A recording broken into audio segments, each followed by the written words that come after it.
Susan Shabangu will present the country's progress in empowering women. The minister responsible for women will be at the 59th session of the United Nations Commission on the Status of Women, and that's going to be taking place in New York. She joins us now from our parliamentary studios in Cape Town. A very good morning to you, Minister. Welcome to Morning Live. Morning. Thank you very much. Minister, how significant is it for South Africa to attend the session?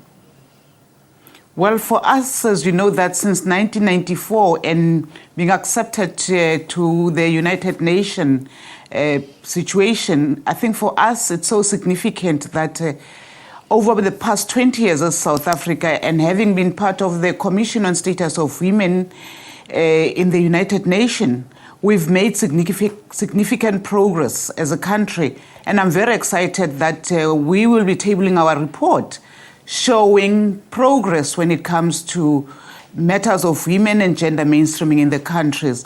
That report contains our progress when it comes to education in the area of science, technology, and maths. It also reflects on women when it comes to decision making.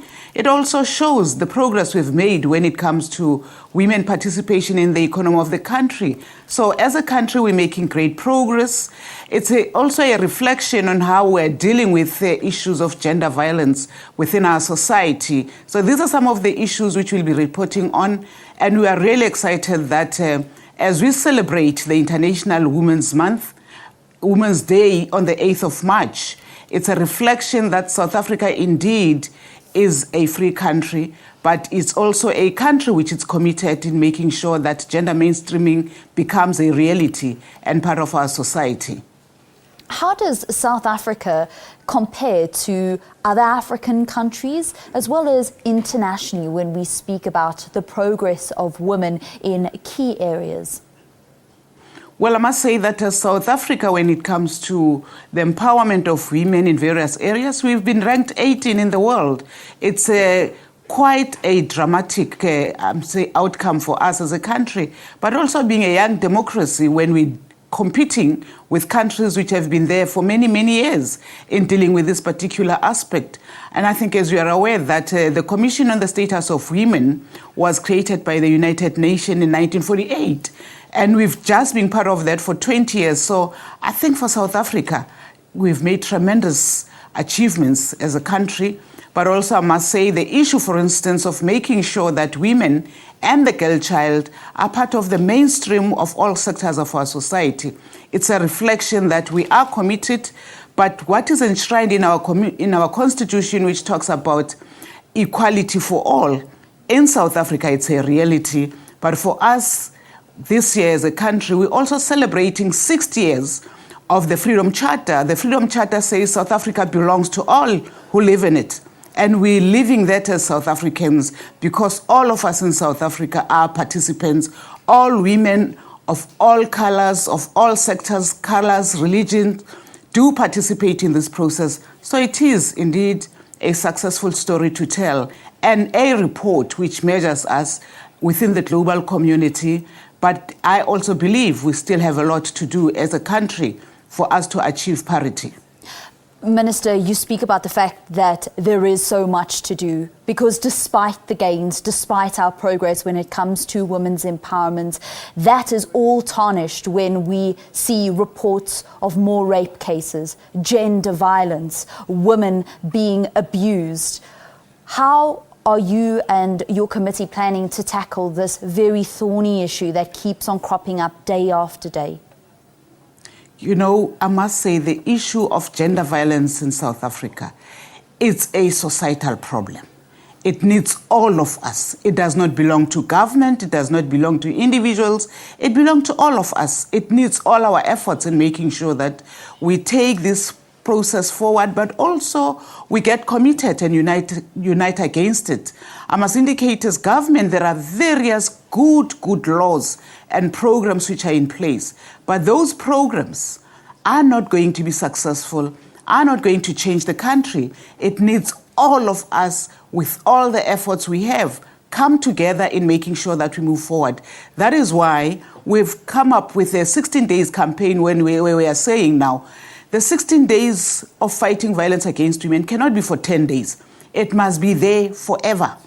Every day, because this violence affects us on a daily basis, we need to come together. We have a campaign which is called Count Me In, which we want to appeal to all South Africans to join us in, both men and women, girls and boys, in making sure that our society can rid of itself this terrible scourge of violence in our society. But I must also say, we believe that our participation with various groupings becomes very key, including religious sectors. That's what we are doing. I must say, when we come back from the United Nations on the Commission on Status of Women, we will be bringing back a report and resolutions taken there. Immediately, we're going to start engaging the country as a whole. We'll be going to various corners of our country on a national dialogue in making sure that we continue to find mechanisms which are mechanisms of addressing this scourge. Therefore, would like everybody, when we come back, to participate. We'll be advertising, talking about this particular program. The objective is to really make sure that women in our society, women in our country, in our streets, in their own homes, they are safe.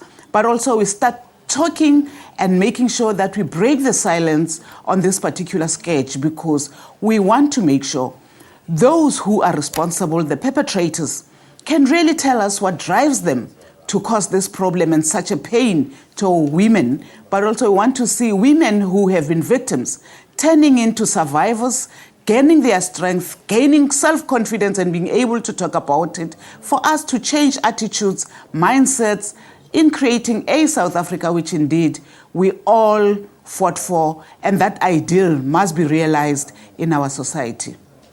We are still in the first quarter of 2015, and as a minister who is in charge of the portfolio specifically for women, what is your top priority that you would like to see for women empowerment in South Africa this year? Well, our top priority is the issue of eradication or reduction of violence against women in our society. 2, it's about economic empowerment. For women to be successful, for women to regain their respect and dignity and self-confidence, it's to make sure that they can fend for themselves. Therefore, the issue of job creation, the issue of skilling, the issue of making sure that women participate in the various sectors of our economy, that is why we will support the economic sector, including, for instance, the small business, which we know most women are able to start there and grow beyond that. So that's our priority as a country. For now, I must say that we have seen some bit of progress, but we think we can do more. We can learn from what has been going on in the country for the past 20 years. And I think where we are this year, we'll be doing some reflection and reviews on the progress made, but also making sure that what we're working on, which was announced by the President last year during August month, we'll be producing a report about South Africa's status of women, and the reflection will be where we are, what are the achievements in a true sense, but also what needs to be done in enhancing the work which has gone on for the past 20 years. When is that report due to be released? This year during August month, because the President is waiting on that report. The President will be able to make an announcement or launch that report, which can be a country report where all of us as South African, we can see and benchmark ourselves against and see what is it that we can do in further advancing the interest of women in our country. But I must also say, we want to see ourselves in a different space. The AU, for instance, has a declaration which says by 2020, the rest of Africa must have reached parity. South Africa, we are leading, and I am confident that come that period, we will not just have reached parity, but we would have gone beyond what is expected by the African Union. Finally, Minister, for the 59th session of the United Nations Commission on the Status of Women that you'll be attending, who will be accompanying you? Well, we'll be taking government ministers and government officials, about 6 of them, 7 of us will be going there, including civil society, business is represented, so religious groupings are there. So we've got a various composition of South Africans who will be coming with us as part of government delegation. But I must also indicate that's not the only delegation which is only government. We know that there are NGO forums which will be happening, so there will be other South Africans who will be participating in those forums. What we have started doing right now is to make sure that before we go, we had consultation with the various groupings, civil society, businesses and all, and churches, in making sure that when we go to the United Nations, we go with a common voice, but also with a common understanding, having a country report. So I am confident that there was a lot of enthusiasm about that, but also when we come back, we'll be able to come back and tell the country how the world sees us, but also what is it that the world think we need to do when we come back from the Commission on Status of Women in New York. Thank you very much. That's Minister Susan Shabangu in the Presidency responsible for women.